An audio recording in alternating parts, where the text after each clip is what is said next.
I'm Greg Marsh, betterEyesightNow.com, and this is a webinar about the Bates method and other ways of improving eyesight. And the way I'm going to go tonight is I'll introduce just a few basic techniques or kind of give you an overview sense. And then pretty quickly, I'd like to go to having people ask questions. So the Bates method, I always use my famous balloons here to give a visceral sense of what's happening. And basically, Dr. Bates said that strain is the problem. And he also equated that. See if you can relate to this, everyone. He also said that strain comes from staring. Now, let's just experiment real quick and see if that's true. First, I'm swaying a little bit back and forth. Just sway, look around the room. Just see how you feel. See how your eyes feel. They like to move. And now stare. And maybe you notice that you're holding your breath a little bit. Okay, and now start moving again. And it's harder to stare when you move. And maybe you're noticing it's harder to strain when you move. So this is our way into the Bates method.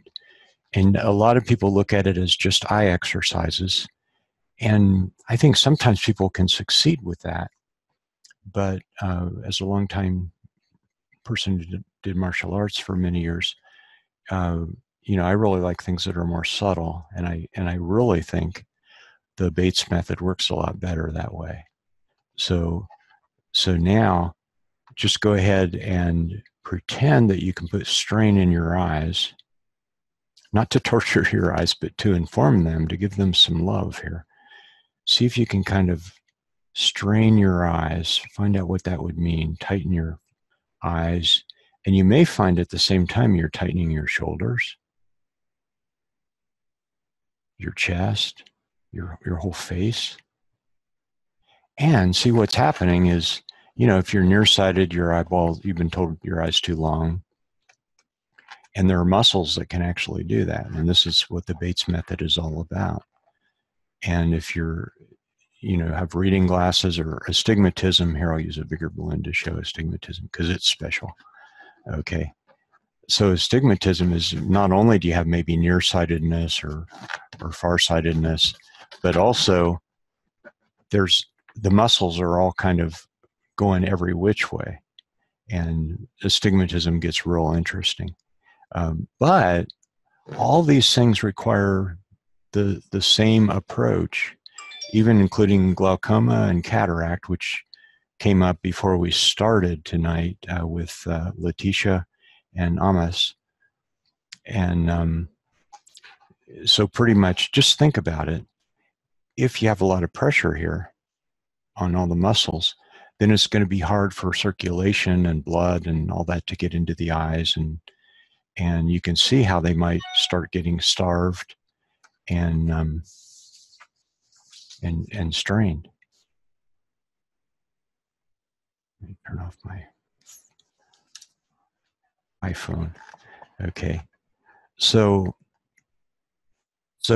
just to kind of wrap around this Bates method.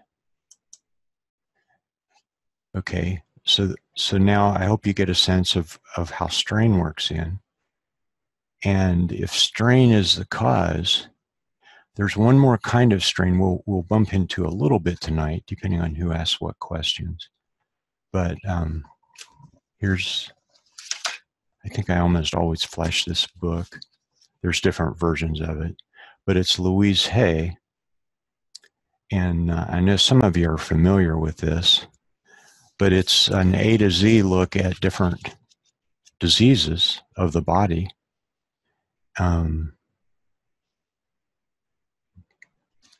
Let's see, I'll just pick a random one.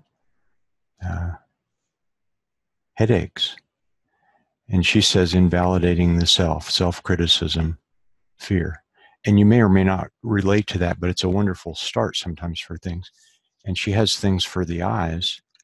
I'll just kind of ad lib, but she's basically saying, this is Louise Hay, who founded the Hay House Press and published all kinds of great people that are into alternative health.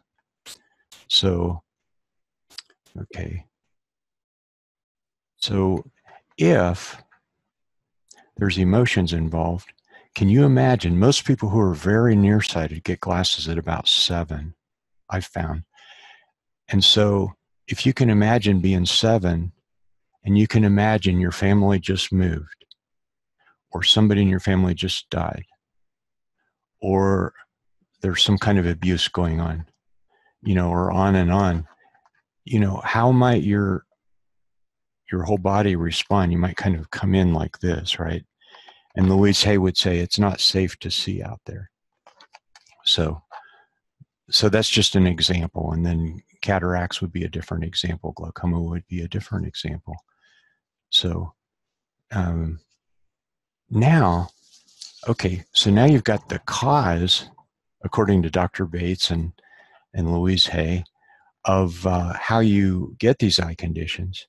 So now what do you do about that? These are well-established habits. And they're also, you might say, well-established beliefs, like you believe how well you can see. And I was talking to a person once in Boulder. She was leading a group, and she's all into affirmations and stuff. And somebody said, you need to talk to this person that's leading this thing today. And she has an eyesight story you want to hear. So I talked to her, and she said, and this is about beliefs. She said she made herself an affirmation just for fun and said, I see perfectly. I see perfectly. I see perfectly. Everywhere I look, I see perfectly. And she just did it one evening and kind of immersed herself in it. And then the next day she got up and she's walking around doing her day. And she thought, whoa, I don't remember putting in my contacts. And she said, but I see totally fine. She had like a -3, which is a substantial prescription. And so she went and she like looks in the mirror, and as soon as she discovered that her contacts were not in, all that clarity was gone. So it's like belief is really strong, and it can make things change really fast. But we're zooming down a highway at 60, 70 miles an hour. And we've been on that highway a long time. We know how to drive it. And so we got to be careful that we don't try to turn the Bates method into like making a sudden right turn, to go off on another highway, or we're going to crash. Or, well, that's probably not right, quite the right analogy. We're going to, it's going to be disorienting, and it won't be successful. So what we're trying to do with the Bates method, and the reason I also use, the EFT tapping, which a lot of you probably know about, maybe you can figure out tonight, or you can go look on YouTube if you're interested. Usually it's called EFT or just tapping or meridian tapping. So these are approaches that I use to now that these habits of staring and straining are established.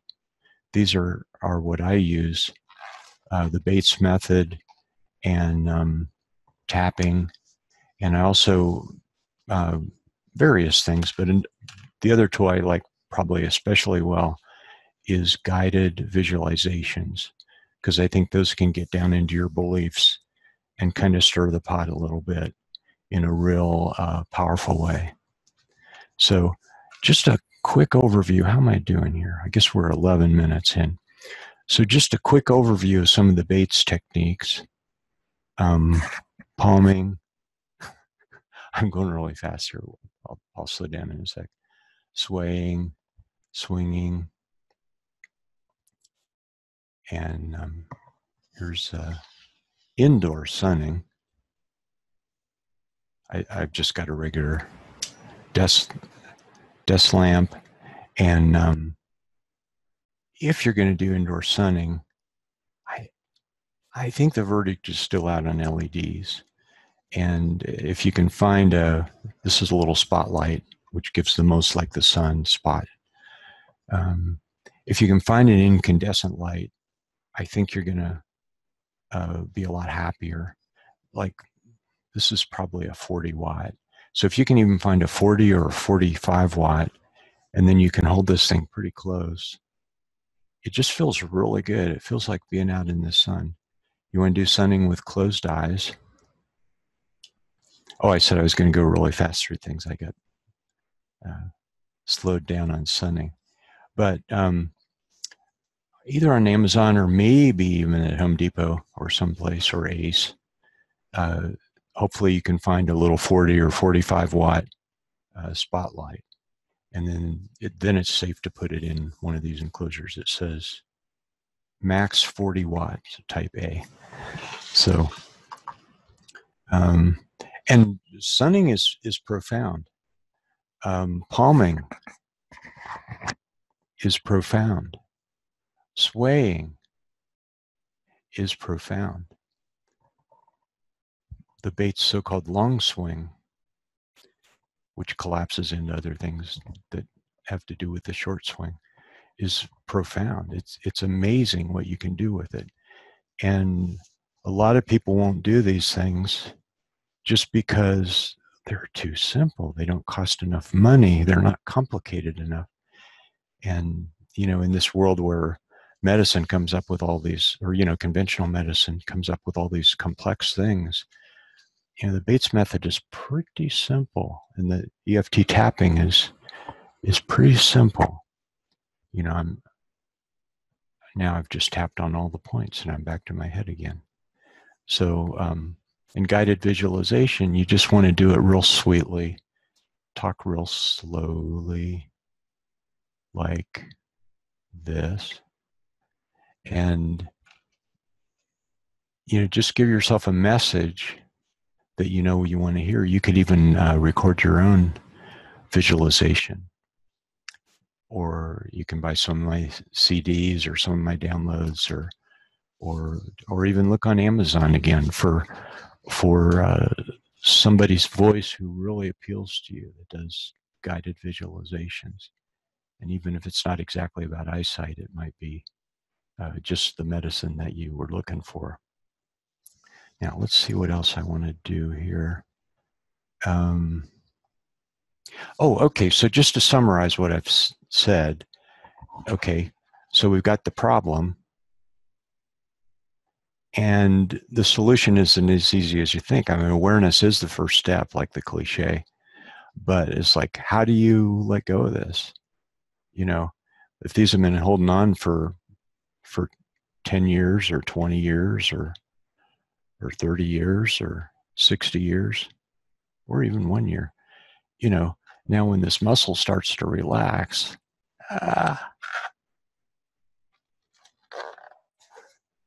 one side effect that can come from this, and it's actually kind of pleasing once you realize it's not a problem, is that as you let go of these muscles, and see, people think, oh, well, when I go to sleep, I relax those muscles. No, you don't. Some people are more relaxed in the morning when they first wake up. Some people are more tense in the morning when they first wake up. But everybody is pretty much, the same strain all day long. And it's a little like somebody who has a really serious back pain.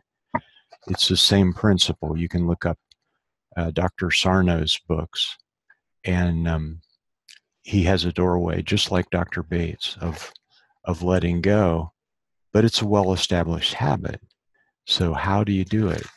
So the Bates method, and again, I recommend John Sarno for cross-training for backs. So if you can, sway with me right now. Now, some of you might have called in on the phone. Let's see, got a pretty good turnout and a lot of familiar names. Yeah, anyway, thanks everybody for coming tonight. So yeah, it's we want to be stealthy. We want to be, I'd almost use the word clever, We want to be relaxed. We want to be not grabby, but really enthusiastic. Those are the kind of the mind states we want. And just a couple of analogies that sometimes are helpful to people. One is if you take some fabric and just touch it, and now you try and know, like, well, you know, what's the texture of this fabric? And you really can't tell when you're staring with your finger. But now, if you want to know the texture, what do? You start to move, right? And immediately you start to know the texture. Well, that's the sense of touch. The sense of sight is very similar. You know, once you start to move, everything comes together. See, it feels really unsafe to the mind just like this, because the mind's not getting very much information. But then when it starts to move around and also to look around and also to blink a lot, then the mind starts to feel safe. So if you think of yourself like you're out in the middle of an intersection, it's like, what am I going to do? And then you freeze. Well, the best thing you could really do is actually drop your shoulders, just start looking around, move around, and you'll find things get better.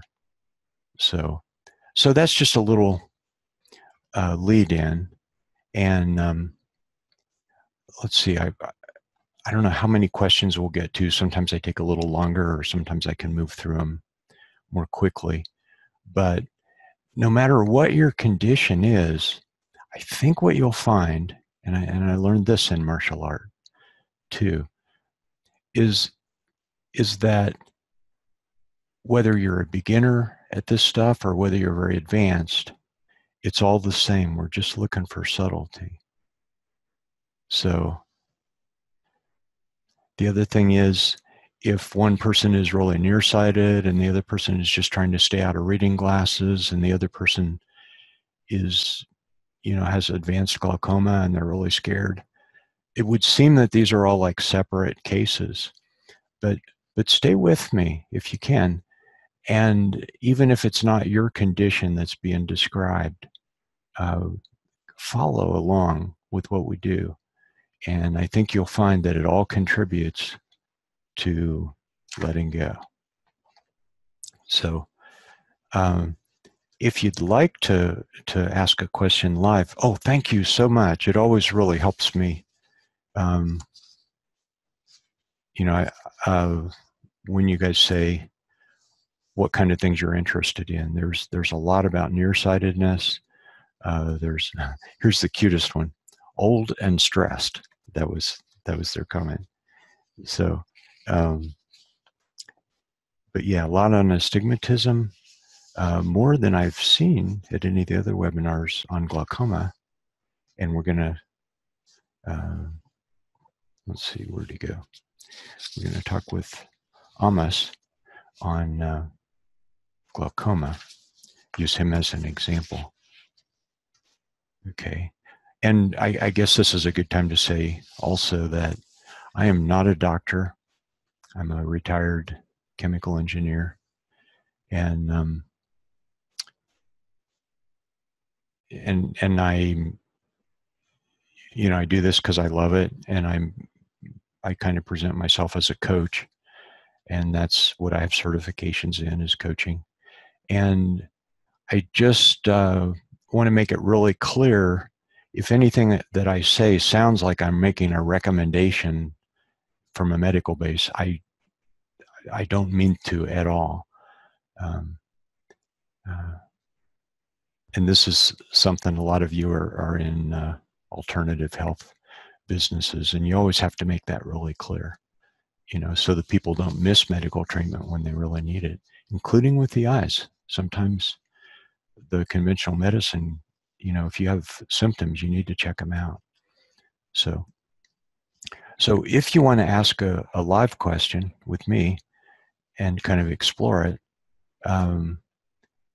Laura's kind of keeping track of these things. Here she comes.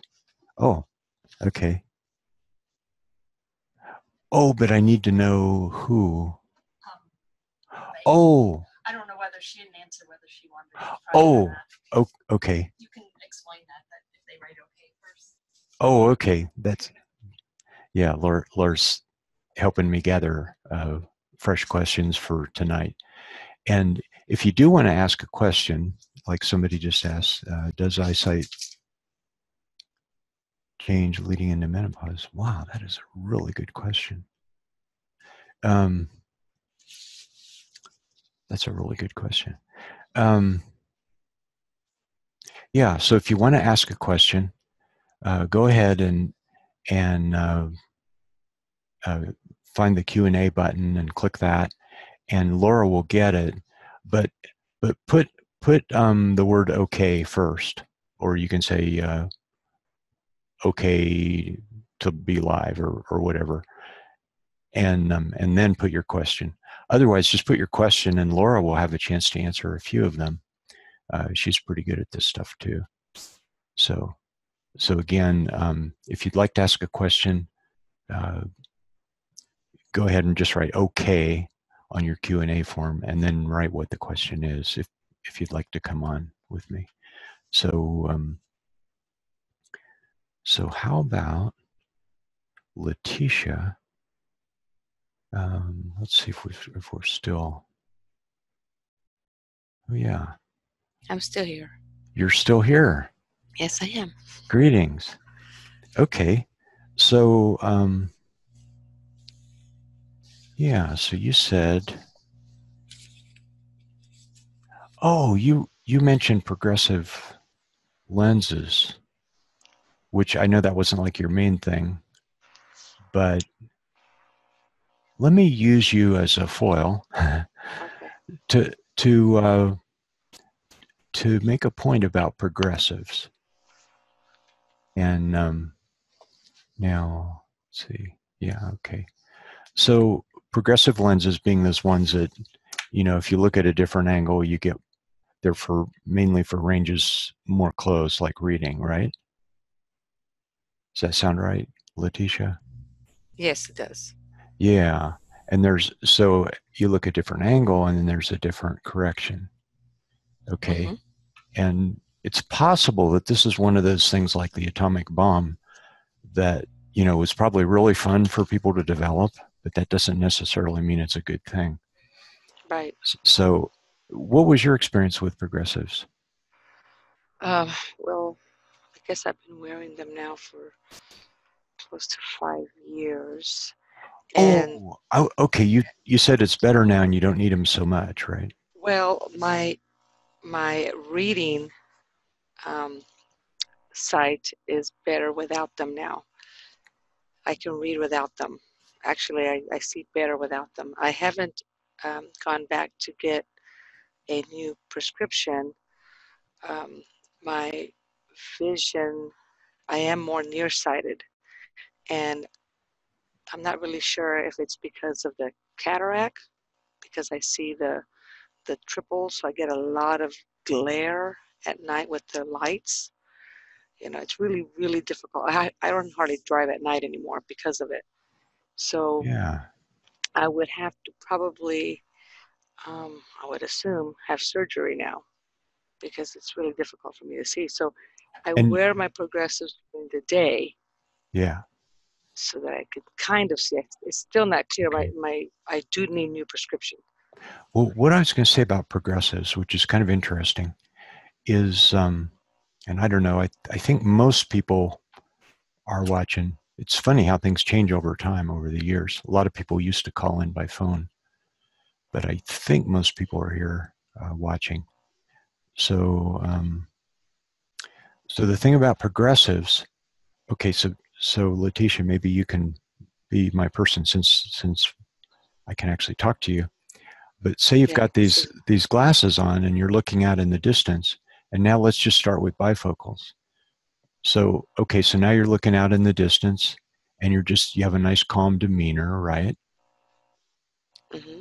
And now you're looking out in the distance, but now you want to look at something close. And everybody follow along with this. So you look down at your reading material It's kind of awkward, right? Yeah. Okay, now look back up. Feel how relaxed everything can be. And now the next time when you look down, just notice if there's any place that it creates strain. What do you notice when you look down again? Now, I should be doing this without my glasses, correct? Sure. Yeah. I mean, the glasses don't, I mean, they give me a little correction, not that much. Uh-huh. Yeah, so take the glasses off. Okay. And everybody's following along, I hope, on this. Even if you don't wear bifocals, because someday a doctor might tell you you need them. And I want you to be just a little bit skeptical.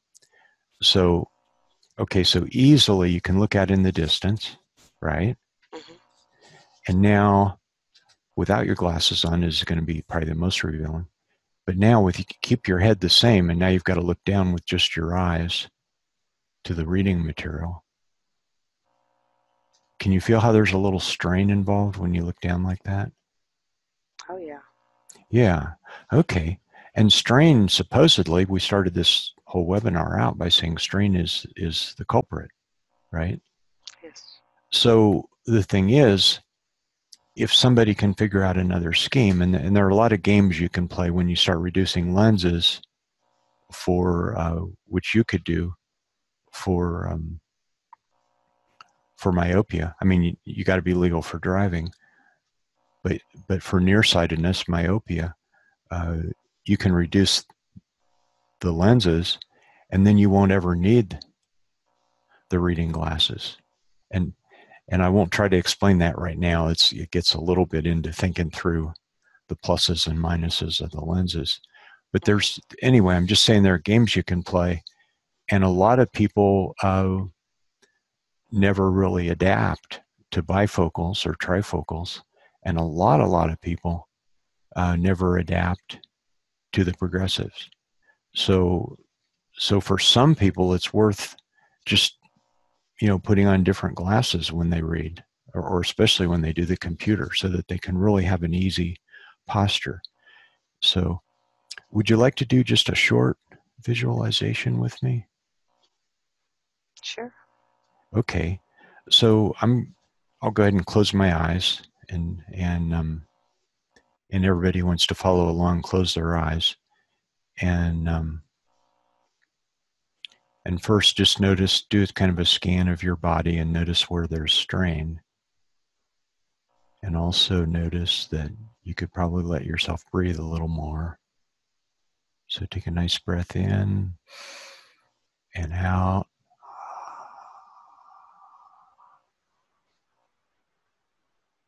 And in the background, you can keep that going, the in and out. Nice breath. Okay. And now just kind of let your whole being relax. And with guided visualization, sometimes it's nice to walk through the whole body part by part. But probably even just having the suggestion right now of letting the whole body relax, even the belly, even the digestive system, even the distinct specific organs like the liver is relaxing, the kidneys are relaxing, the pancreas, all of them relaxing, letting go. And so as you get into this whole different frequency, this whole different vibration, just imagine all the amazing blood circulation that's going on. And it's circulating, and it's delivering good things out to all the cells all through the body, including the eyes. And then it's bringing back the toxins. Well, just from the relaxing you just did in the digestive system, now there's a lot of new, more happy, more healing biochemicals already being circulated all out through your body. And Louise Hay says that cataracts come from her quote, her soundbite is, "The future looks dark." So as you're doing all this loving circulation through your body, especially out into your eyes, now just ask them to let go a little bit. Help them feel safe to let go a little bit. And whatever it was, Louise Hay might have been right in your case, or maybe not, but whatever it was that the eyes didn't want to see, they didn't feel safe, and they're just trying to protect you. They're trying to protect Letitia by not seeing. And now you can go a lot of different directions with guided visualization. One that I'm very fond of is actually having the eyes talk to each other. And sometimes it's really sweet, and they'll have a sense of cooperation they never had before. But, we go to the eye doctor, and, they make a correct diagnosis, but, they just don't have the time, I guess, for bedside manner of, being really kind to a person and asking them, well, how are you doing, And so they more just give you this prescription of like, okay, you need surgery, like sign up today. And, cataract surgery can be pretty helpful, and it has a high success rate. But the thing is, that's not getting rid of all the strain. And so it's for people who have the appetite to do these things, uh, if you can find a way personally to dissolve a cataract, it could be really exciting, and it could really help you drop stress and maybe long ago emotions that you've been carrying around in your cells. And I don't mean you, Letitia, but yeah, are you kind of following me? Yes, I am. Okay, I haven't put you to sleep yet or anything. Oh, no. Okay, so you can see, hopefully people that are listening can see how this kind of guided meditation, guided visualization can be really powerful. And also how it's going to be pretty similar for glaucoma or for nearsightedness. But now let's do something that's specific for cataract. Well, it feels good for any condition. Okay, so picture the lenses in front of your eyes, Letitia. Just kind of remember they're pretty close to the front of the eye. Okay. And the lenses are getting bigger and smaller, bigger in diameter and thinner. And then they get smaller around and thicker. So I'm just going to say thinner and thicker, thinner and thicker. So the lenses are getting thinner to see in the distance and thicker to see up close. Thinner, thicker. And so you want to it's like a pump. The lenses are actually a many layered magical item. And so as you imagine the lenses doing this,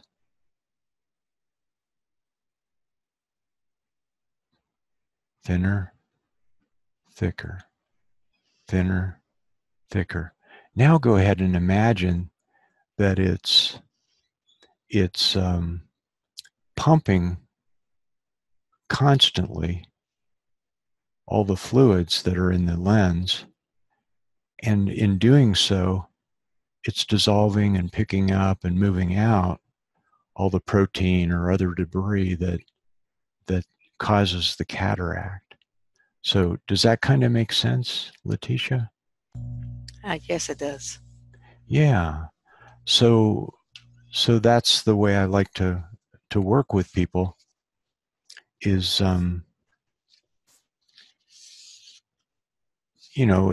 it's to help a person slow down. You know, what everybody wants to do is they think, and here you can open your eyes now. But does that feel kind of relaxing? Oh, yes. Yes, of course. Yeah. Okay. But everybody wants to like, ah, I've got this job I've got to get done, and and I and I have to paint the living room, and then I have to drive over and do this, and now I got to add eye exercises to all of this. Yeah. And can you see that we're talking about something almost opposite from that, right? Right. Yeah. And just to tell you that the people that I work with cataracts, it all differs, you know, and at some point, you know, sometimes it can be a real thrill and a real relief for somebody who's really having trouble seeing to go ahead and get surgery. But if somebody wants to go down this path, here's the kind of thing that that I see happen. Let's see. Do I dare? Yes, of course I do. Um, have you ever heard of Emoto water crystals, Letitia? No, I don't think so. Maybe I shouldn't go down that road, but I will. Okay. Because Go ahead. they're a wonderful example of how things can change physically very fast. A lot of people listening will have heard of the Emoto water crystals, and they were kind of popularized in the movie What the Bleep Do We Know, like 15 years ago. And what Dr. Emoto did was he took pictures of water as it crystallized, so as it was freezing, and he found that the thought that was put in, the thought energy that was put into the water, would make a difference in what kind of crystal would show up. And he photographed all these, and he had a book with a lot of pictures in it, and it was just amazing. So Dr. Emoto found, like, here's an example. He took some polluted water, and it made this ugly, it was almost like an ugly face that the crystal made. And then he took that same water, had it blessed by a priest, and then the water had this beautiful white crystal. Are you with me? Mm-hmm. Yeah. So that's just kind of to illustrate how the mind can maybe, um, you know, just by thinking different things, and the guided visualization can help kind of lead that things can really change. So now close your eyes again for a moment. Everybody do this. This is really powerful. Okay. And now imagine your eyes are made mostly of water. That makes sense, right? And now imagine that you're stressed. Imagine that your eyes are hearing all this noise about all the things that have to be done, and all the bad things going on.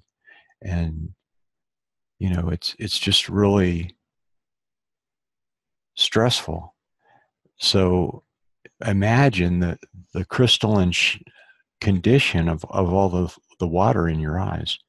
It's going to be kind of ragged, right? So now imagine that you're doing this visualization every day, maybe even a couple times or a few times a day. And each time you do it, now your eyes are getting a different message of peace, of relaxation, and whatever you tell them. You know, maybe you remind them that they're safe now. And maybe you suggest to them gently that they can start to see. And so what tends to happen then is, for people that have success with this, is that things kind of open up. And sometimes it can happen when a person even opens their eyes after a visualization, or it might happen a few hours later. Does that kind of make sense? Yes, yes, it does. Okay. And so this is a good time for me to reiterate that I'm not a doctor. I'm not suggesting an alternative to seeing doctors.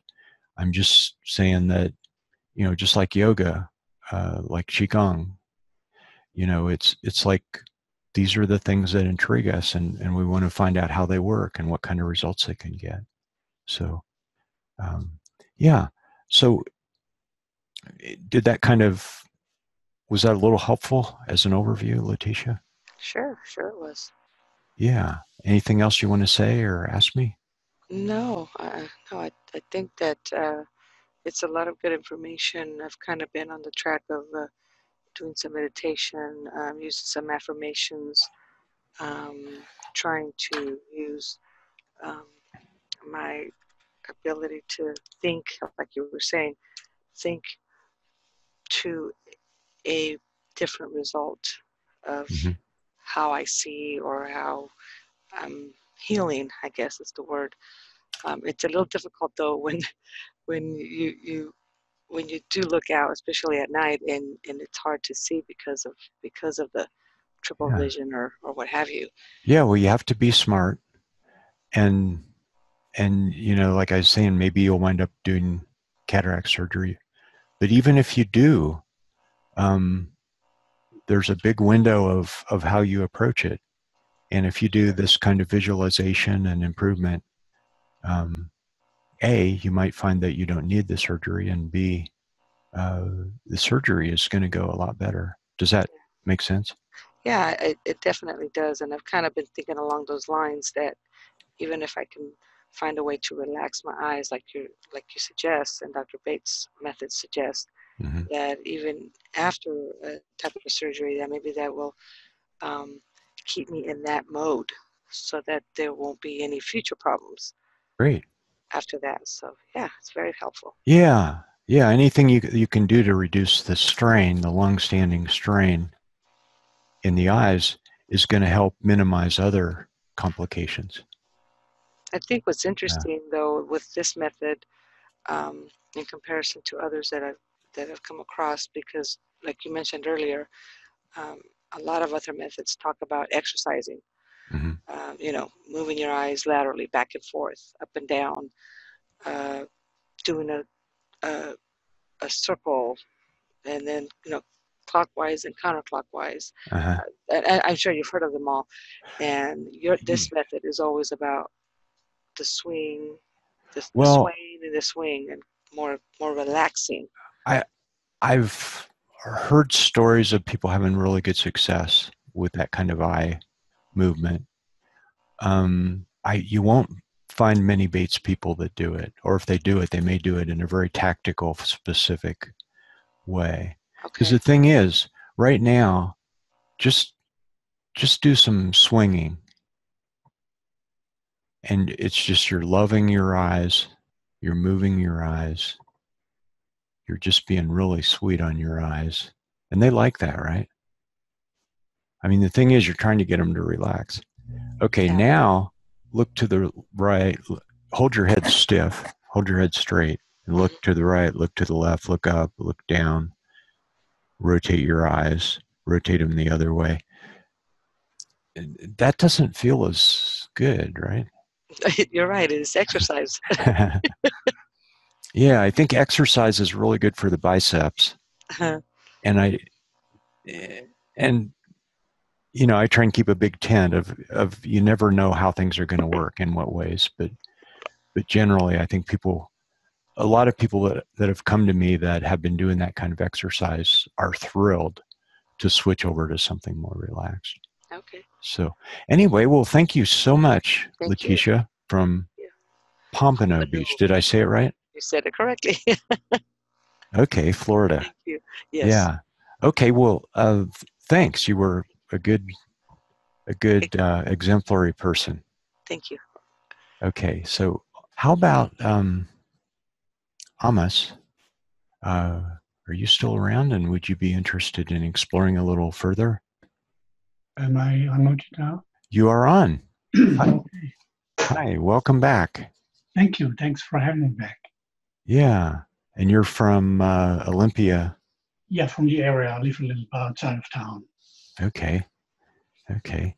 So Yeah, I think yours is a perfect one to build on because you were talking about glaucoma. Mhm. You also talked about an imbalance where one eye can see a lot better than the other eye, Right. and how do you balance those? And it sounds like your most urgent thing is how do you reduce the pressure, right? Correct. Because I had been on medication for the last 3 years, and then I had a negative reaction. I had actually 3 different eye drops, and so I decided that doesn't work. I need to have a different approach because I had, a bitter taste in the mouth, and anyway, I had to drop off some of the drops, and I'm still in contact with the eye doctor, and we try to bring the pressure down. So I agreed to keep the 2 drops, but I'm still looking for alternative solution. The goal would be to bring the pressure down to 12 or below, and I'm now around 17 or something like that. So I thought, with relaxing the eyes or with certain exercises or the Bates method, it might be really helpful to get the natural relaxation on the eye pressure, even though there's a medical condition that I don't have a low eye pressure on that eye. But so I'm not sure how to approach it. So, Well, here, let me just give you a couple of examples. Recently, I worked with let's see, I think he was either 8 or 9-year-old boy. And, his mother called me, and this little boy was just living in hell. And he was acting out, and he was hitting his brother, and he had this terrible pressure in his eyes, and the doctor was really hot to do surgery, and so for some reason this kid really warmed up to EFT. And see, the cool thing about EFT, I like to use it in a way that it kind of finds its own way, rather than try and prescribe it. Well, what it turned out was this poor little guy, he had lost his grandma and his grandpa, maybe from different sides of the family, but he had lost these 2 really important people in a very short few months. And then what he had told his mom was, I'm afraid to go to sleep because I'm afraid I might die like grandma and grandpa. And it's like, whoa, you just feel the pain of that. And so that's what we tapped on. And, when I'm tapping on something like that, I like to, it's because you're so open and relaxed when you're tapping, then, and I'm just doing this as an example, where somebody died, but you can tap, and somehow it becomes very plausible to ask the person, well, what's grandpa doing now? He's looking down, he's smiling at you, and somehow that clears everything up. So anyway, this kid averted surgery, and it turned out more the reason he was acting out, he was just in so much pain, and everything all swirled together. So that might not speak to your example, but like Louise Hay mentions the word resentment. Is that the word? Let's see. Unforgiveness. She uses the word unforgiveness. And the way I see that is like if somebody's really been done wrong, and it's like, what do I do with this? I want to forgive, or maybe I don't, or I don't know, and somehow that pressure, metaphorically maybe goes into pressure in the eyes. And not to pin any particular explanation on any person, but in case you're interested in the emotional side of things, that's a plausible way to see it. Does that make sense? yeah, it does, especially in view of my personal experiences over the last half dozen years. makes a lot of sense. Yes. Okay. Okay.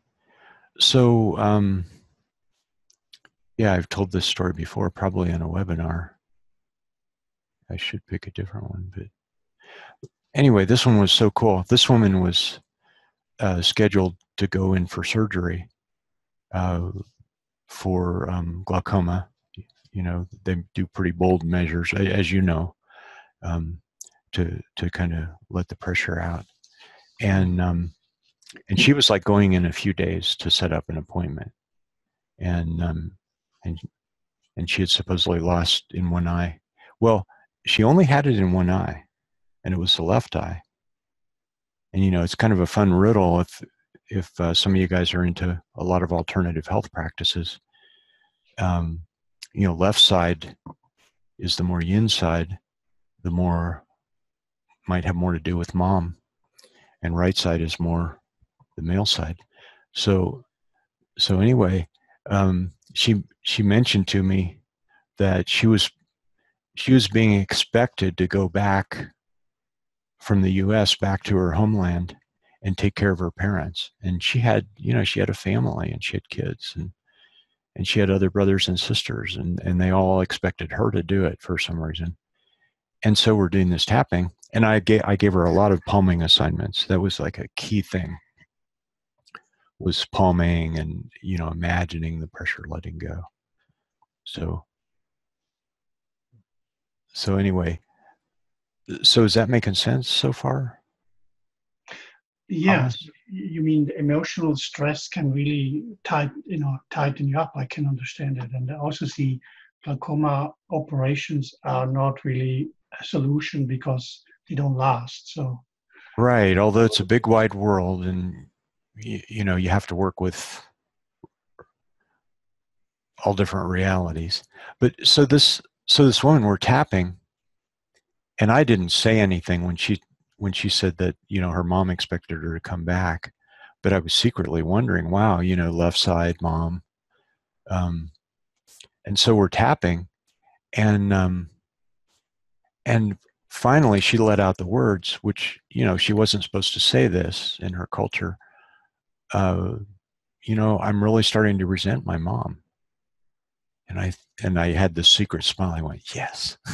You know, so we tapped on that to a point where she completely fell back in love with her mom, and her statement was, I don't know if I'm going to have to move back to the homeland. You know, I don't know any of this stuff, but I do know this. I can stand up to my mom now if I need to. And it was, and we even had a couple of belly laughs while we were doing the tapping. So does that kind of make sense? yeah, it does make sense to me because my sister sent me a book about tapping in German, and I never followed up with it. But I realized, oh yeah, that's something that would be. I think the important part is it's not work, it's not physical strain, and I think that's the important part with Bates method, excuse me, as well as with tapping. So I believe that might really relieve stress, and it doesn't have to be physical stress, can be emotional stress, as you mentioned. And I believe that applies to many people, so including me, yes. Well, cool. Yeah. Okay. So yeah, that was the perfect adjunct to the cataract, because you could feel, even when we did that visualization for the cataract, you could feel how that's kind of relevant for glaucoma too, right? Yeah, about the stressing of the eye, yes. Yeah. Yeah. And then, you know, because the thing is here, if I just, can you see these balloons? Yeah. Yeah. So, you know, if the eye's all relaxed, then the fluid can get out and the pressure can balance as it's supposed to. But if the eyes are like this, then, you know, you try and be a drop of that fluid trying to get out. It's not so easy, right? Right. Yeah. So so when everything lets go, then things can start to flow. Oh, that rhymes. When everything lets go, things can start to flow. So yeah. So thank you so much, Amos.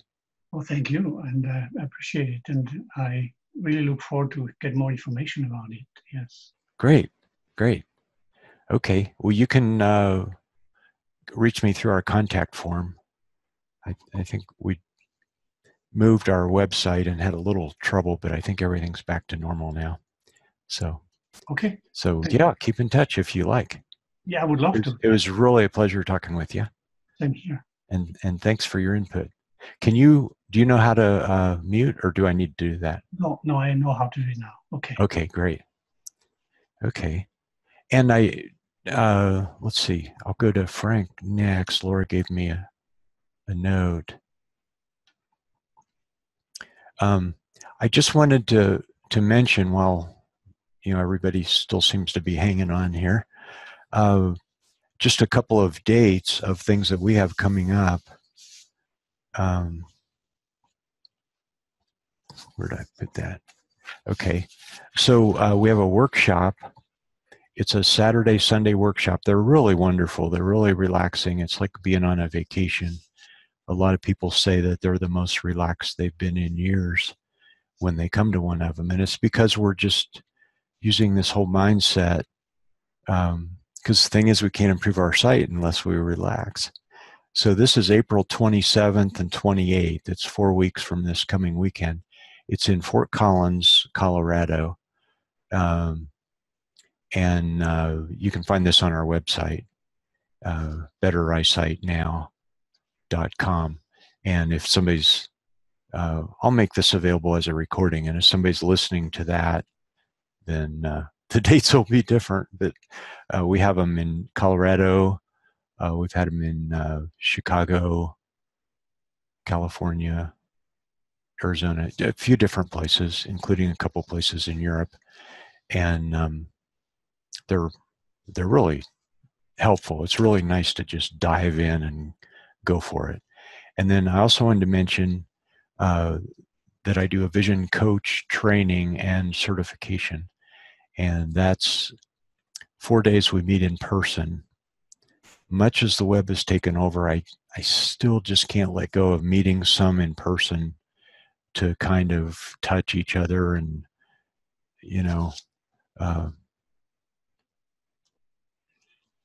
just get to know each other.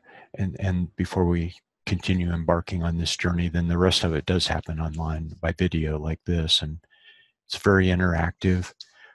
People do buddy coaching with each other. And so it becomes a very, very, sometimes profoundly healing episode for participants. Sometimes, really serious things can turn around just because they've given that time not only to learn, but to practice these things with each other. So that's June 19th through 22nd. And then we continue with the live classes, and people kind of rotate around and work with each person with the so-called buddy coaching. So you can learn about that online. Again, it's bettereyesightnow.com. And if you have any questions about either of those, feel free. I think you can find the phone number on our website, or drop me a line with the contact thing. One dumb little footnote is, if you decide you're coming to the workshop, the training is also in Fort Collins this summer. It's near Denver. Denver is like one of the easiest airports in the world to get to from anywhere. And then we're just a shuttle ride away up to here. So let's see, what else should I say about that? What I was going to say is, we have this at the Best Western University, and we've been using them for years. It's a really nice place right across from the university. Gives us a grassy area when we want to go outside. And I touched base with them today, and their whole phone system and computer system is down. So I'm wishing them good luck on that. That's the worst thing that could happen to a hotel. So, but they're a wonderful place, and that's where we meet. And they give us really nice group rates too for our workshops and our trainings. So Let me see. Yeah. Laura gave me Frank. Let's see, Frank, if you held up your hand.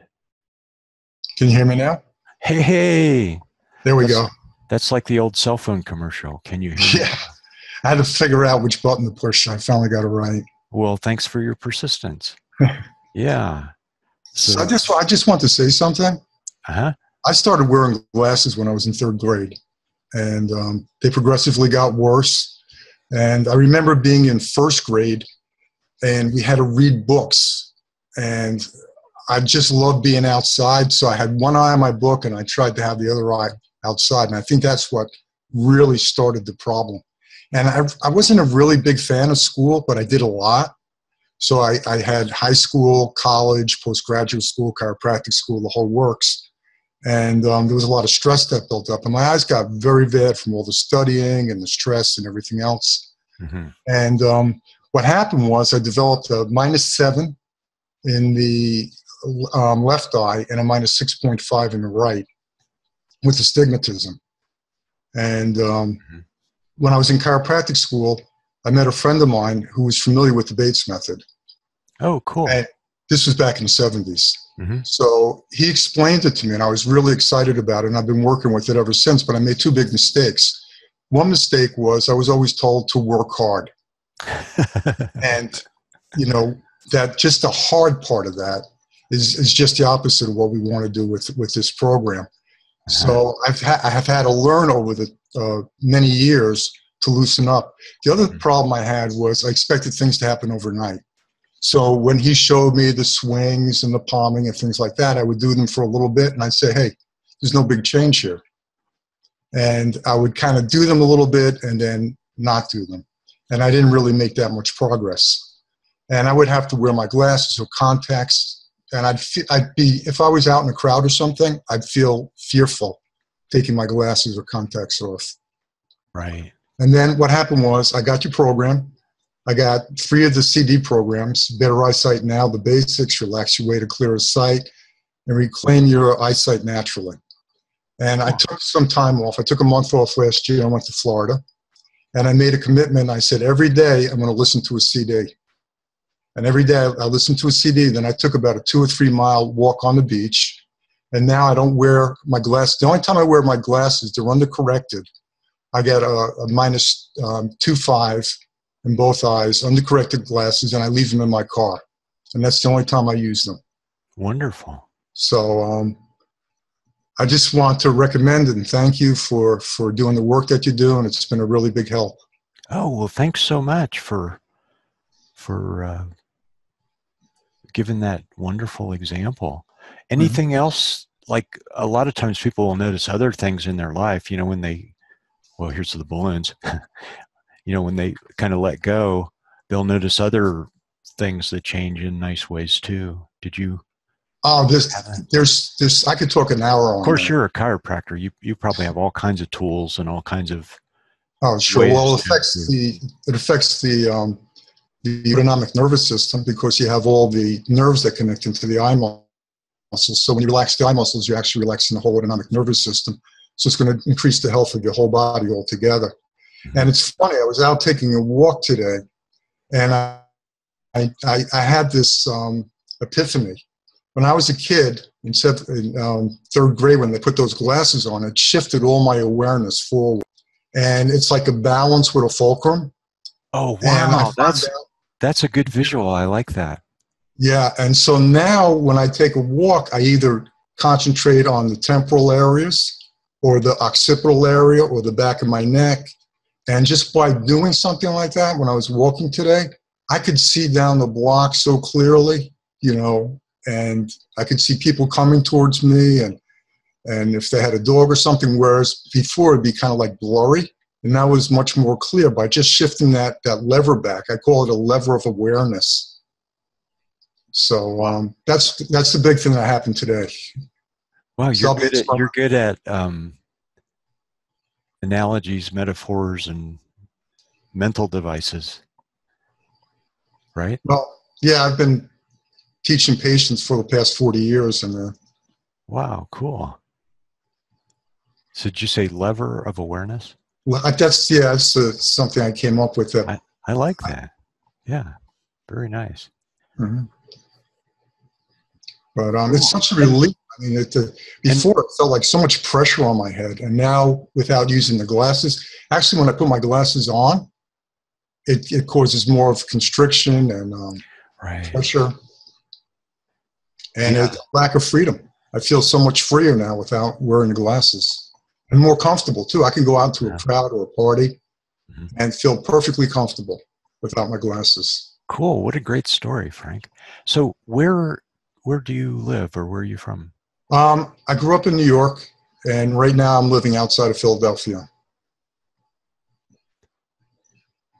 So if anybody's looking for a chiropractor in Philadelphia. I'm retired now too. Oh no. I still do martial arts. I was already to pitch you. Yeah, I still do martial arts. I've been doing that since I was a kid. Cool. What art do you practice?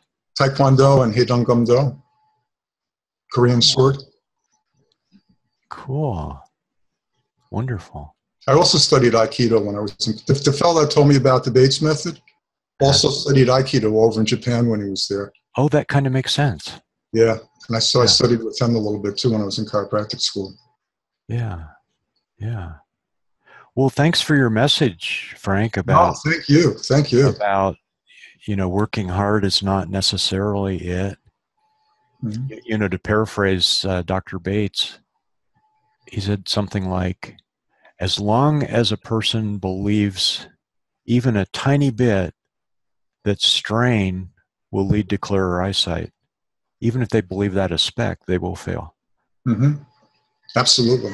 And that's strain and work are kind of in the same camp. So, yeah. Well, really, really delightful to hear your story, Frank. And yeah, I'd love to chat sometime if we have a few minutes to Anytime. connect. Anytime. So, thank you. Okay. Yeah. Thanks so much. Now, do you need me to mute you, or do you? Let me see what I have here. Yeah, I have the mute right here. Okay. Take care now. Okay. Yeah. You too, Frank. Great pleasure. So, so it's 8:11. Well, it's 11 after whatever hour you're in, and yeah.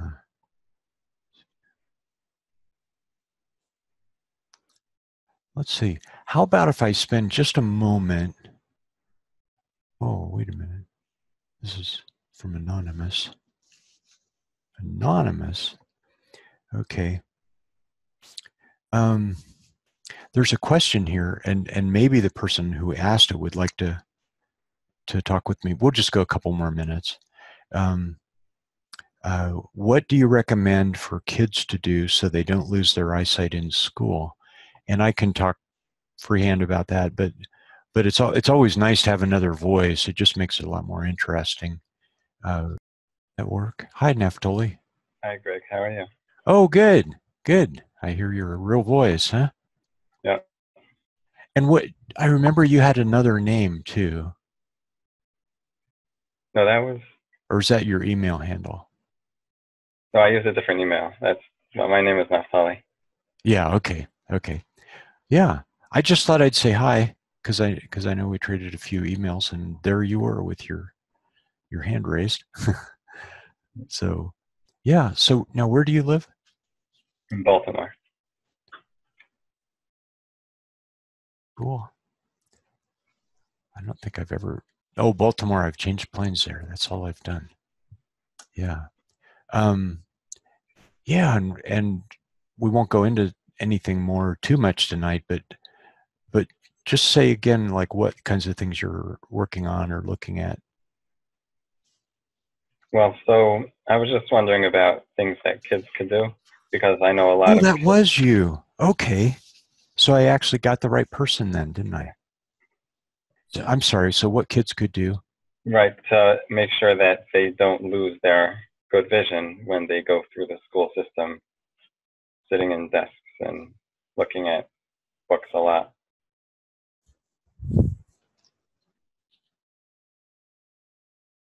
So I know Dr. Bates recommended looking at the Snellen.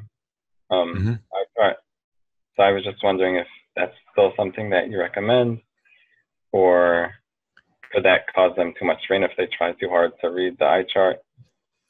No, kind of their instincts are really pretty good, especially if the teacher tells them to keep looking around. Yeah, maybe everybody can just imagine this. Here's what Dr. Bates did with extreme success is he put eye charts at the top front of a classroom, and he was able somehow, for a while he was in North Dakota, and maybe things were a little more mellow there, and he got the superintendent and some of the teachers to go along with putting up all these eye charts. And see, you might even want to close your eyes, everybody, and just imagine what this feels like. You're looking at an eye chart, and for adults too, you know, we do a lot of this with our eyes closed, and then imagine the black letters getting more black, and the white paper in the background getting more vibrantly white, and the black is jumping right off of the page. And then the child that's looking at this, if they're kind of coached a little bit to keep moving, then they start to feel real good about that, and they realize that just a few moments of tune-up in the morning and they can sharpen their vision. And Dr. Bates had really good success with that. It's harder to do stuff like that today, I think. What do you think, Neftali? I mean, today it doesn't work as well as it used to. No, I don't mean that. I mean, everything's so protocol based, and everything you got to get permission to do this, and you can't do that. And, but you know, like I know somebody at Waldorf school that was able to pull that off, which makes sense, right? Because they're all about being open. But how old are your kids? The one kid I'm thinking about is 5. 5? Yeah. So okay. They had, what just happened? Oh, yeah. So they do vision screening at his school, and they do it in a non-stressful way. Somehow they do it with games, and they said he has 20/30. So they didn't say anything about glasses, and they said he passed with 20/30. I just wanted to make sure that it didn't get worse. Wow, I'm so glad they're doing it in a non-stressful way, and I'm so glad, like, probably 3 out of 10 eye doctors would say, even if he's 5-year-old, if he has 20/30, then he needs glasses. So does he go to kind of an alternative school, or is that just the way they do their screening? Well, it was actually the Maryland government. I mean, something to do with the Maryland government that. Oh, cool. Yeah. So as far as kids, I've found that they can be the most responsive and most quick, especially if we adults don't hold them back. That if you tease a kid with an eye chart a little bit and let them see what they can see, and they'll notice every time they move along with your pencil under the eye chart or your finger with a little coaxing, they'll start getting sharper. And then play ball, any ball game, and their vision absolutely for sure will improve. And then go back to the eye chart, and things will be even more easy. And you can go on and on with that. A woman named Janet Goodrich wrote a book. You can find it on Amazon. It's Help Your Child to Better Eyesight or Perfect Eyesight or something like that. It's a really nice book. Have you heard of that book, Neftali? I don't think so.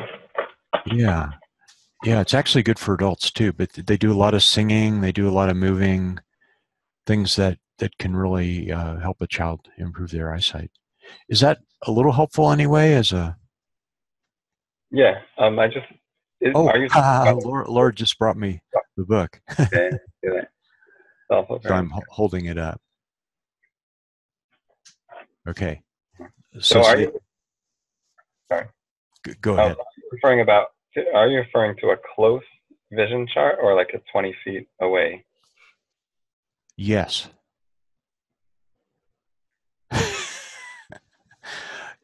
See, it doesn't matter.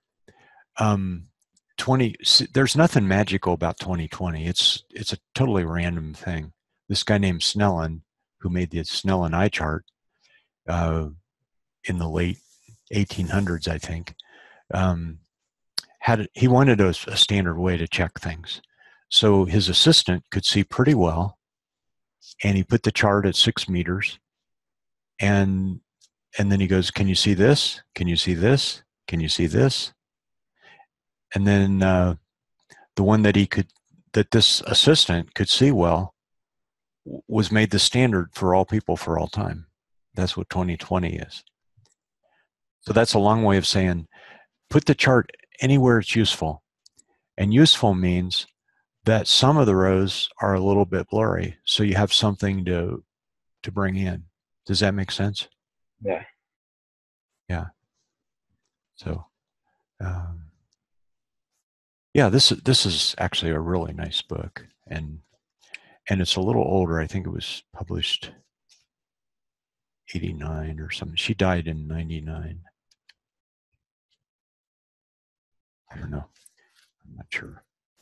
But yeah, I keep hoping somebody will do a fresh, really nice book for kids or some kind of program. Every time we do the teacher training, which again, that's in June, the more in-depth vision coach training and certification. We have the June part here in Fort Collins, and then we continue to meet. And keep hoping that somebody in there is going to surface and go, "This is my project. I'm gonna write a program or a book for kids." So anyway, is that a little helpful, Naftali? Mm-hmm. Great. Well, you always ask interesting, nuanced questions, I remember. So it's nice to meet you. Some people would call this in person, but but anyway, good to hear your voice. I'll go ahead and wrap this up, this webinar, and I hope you've gotten that it helped you connect some dots that maybe you hadn't before. And we'll be doing these webinars now and again. And yeah, so so some of you I think are on live if you want to say goodnight. Well, Greg, it was really great attending this webinar with you, and thanks for inviting me to talk with you. And I would like to keep in contact. Okay. All right. Thanks, Amos. Okay. Good night. Thank you very much. Okay. I still got Elizabeth there in case. Oh, okay. Yeah. Okay. See if anybody else want to say goodnight. Oh, Danielle, you just unmuted. Yeah. I wanted to say goodnight and thank you for everything that you've helped me out with throughout the years. I've just seen so much improvement in my just ability to handle stress and in all areas. And Cool.